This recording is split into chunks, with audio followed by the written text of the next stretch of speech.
Sosok pria maki dan ancam tembak Saipul Jamil saat penangkapan. Ternyata bukan polisi, kini dicari. Kapolres Metro Jakarta Barat buka suara terkait penangkapan Saipul Jamil yang diduga dimaki dan diancam akan ditembak oleh pria memakai hoodie berwarna merah marun. Seperti diketahui, Saipul Jamil dan asistennya diamankan polisi dari jalur Transjakarta di Jelambar, Jakarta Barat karena terindikasi terlibat narkoba. Jumat 5 Januari 2023 viral di media sosial. Dalam penangkapan itu, seorang yang mengenakan hoodie berwarna merah marun yang terlihat bertindak kasar dan memaki Saipul Jamil. Namun orang tersebut, kata Syahdudi, diketahui bukan anggota polisi. Kapolres Metro Jakarta Barat Kombes M. Syahdudi membantah anggotanya memaki serta memukuli penyanyi dangdut Saipul Jamil saat ditangkap di Jalan Dan Mogot, Jakarta Barat.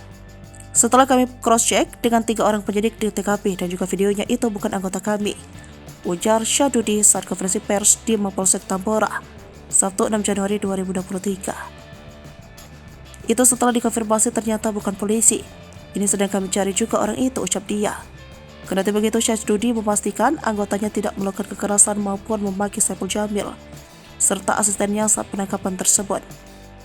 Syahdudi menuturkan beberapa orang yang ikut dalam penangkapan itu diduga merupakan masyarakat yang berinisiatif menghentikan mobil Saipul. Tak hanya itu, selain pemukulan dan berkata kasar, Syahdudi juga membantah anggotanya mengatakan soal saya tembak. Ia betul bukan polisi setelah di cross-check dan disamakan dengan anggota bukan anggota kami yang melakukan pengejaran, imbuhnya. Sementara Kapolsek Tambora Kolpol Doni Harfida mengatakan, berdasarkan tes urin, Saipul Jamil dinyatakan negatif narkoba. Kendati begitu, polisi menetapkan asisten Saipul Jamil, Stefan dan temannya berinisial R atas kasus penyalahgunaan narkoba jenis sabu.